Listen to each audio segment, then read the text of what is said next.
الحمد لله وحده والصلاة والسلام على من لا نبي بعده. رب اشرح لي صدري ويسر لي أمري واحلل عقدة من لساني يفقه قولي. رب زدني علما، رب يسر ولا تعسر وتمم بالخير وبك نستعين. يا فتاح يا فتاح يا فتاح.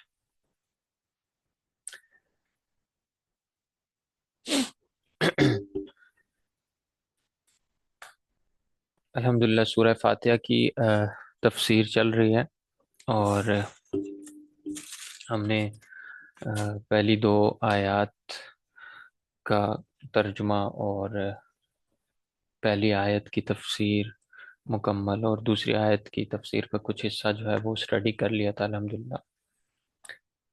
بات چل رہی تھی رحمان اور رحیم کی،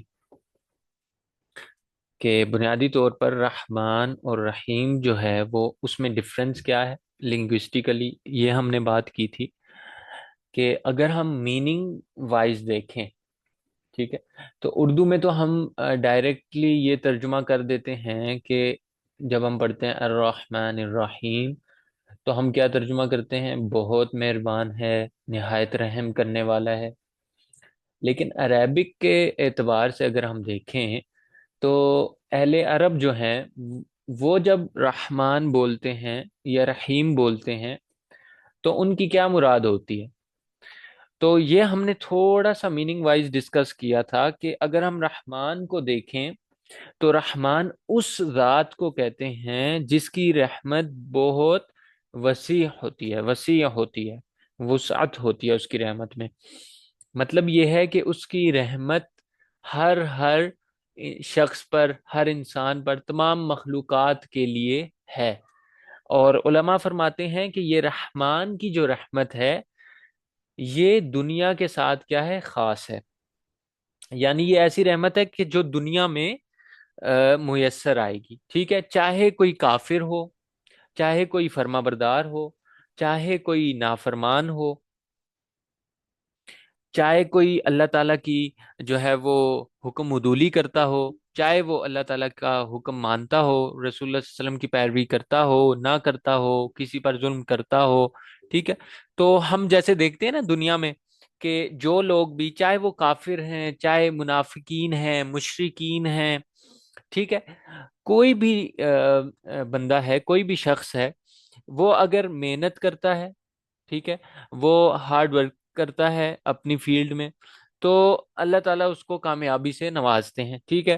دنیا کی بڑی کمپنیز آپ دیکھ لیں، دنیا کے ریچسٹ لوگ آپ دیکھ لیں، تو ان میں آپ کو موسٹلی جو ہے وہ غیر مسلم دکھائی دیتے ہیں، چونکہ انہوں نے اپنی فیلڈ میں اپنی فیلڈ میں محنت کی ہوئی ہے، اور اللہ نے اس محنت کا صلہ ان کو دیا ہے، ٹھیک ہے۔ اب بات کرتے ہیں رحیم کی۔ یہ تو ہو گیا نا رحمان، ٹھیک ہے، کہ اس کی رحمت جو ہے وہ بہت وسیع ہے اور ہر ایک شخص پر ہے، ٹھیک ہے۔ اب بات کرتے ہیں رحیم کی۔ رحیم اس ذات کو کہتے ہیں، یا رحیم میں رحمت کے وہ والے معنی ہیں جو مکمل رحمت ہوتی ہے، مکمل رحمت، کامل رحمت، ٹھیک ہے۔ رحمان میں کیا تھا کہ وسعت، ہم بات کرتے ہیں نا انگلش میں ہم کہتے ہیں ایک ایکسٹینسو، ٹھیک ہے، ایکسٹینسونیس، ایکسٹینشن، یعنی کسی چیز کو پھیلانا۔ تو الرحمن میں کیا ہے؟ رحمت کا پھیلاؤ ہے۔ اور رحیم کس طرح ڈفرنٹ ہے اس سے؟ کہ رحیم میں رحمت کی شدت ہے، کاملیت ہے، یعنی مکمل رحمت۔ اب میں اس کو تھوڑا سا انشاءاللہ کھولوں گا تاکہ ہمیں زیادہ بہتر سے سمجھ آئے، بہتر طریقے سے۔ اب میں نے جیسے کہا نا کہ صفت رحمت جو ہے رحمان میں جو چھپی ہوئی ہے اس کا اظہار تو دنیا میں ہو رہا ہے، ٹھیک ہے، کہ سب کو اس میں سے حصہ مل رہا ہے، جو بھی کوئی محنت کرتا ہے اس کو کامیابی مل جاتی ہے، چاہے وہ مسلمان ہے چاہے کافر ہے۔ یہ اس کی ایک مثال ہے۔ تو ہر کسی کو دنیا میں رزق بھی مل رہا ہے، دنیا کی آسائشیں، پیسہ، دولت، بادشاہت، ٹھیک ہے، شہرت، یہ سب چیزیں۔ تو یہ رحمان جو ہے وہ وسعت والی رحمت ہو گئی۔ اب رحیم پر آتے ہیں تو یہ علماء لکھتے ہیں کہ ایک تو یہ اس میں کیا ہے؟ انٹینسونیس ہے، انٹینسٹی، شدت، یعنی کاملیت ہے، ٹھیک ہے۔ اور یہ کیا ہے؟ یہ ہے آخرت کے ساتھ خاص ہے، ٹھیک ہے۔ یہ کس کے لیے ہوگی؟ صرف اور صرف مسلمانوں کے لیے ہوگی۔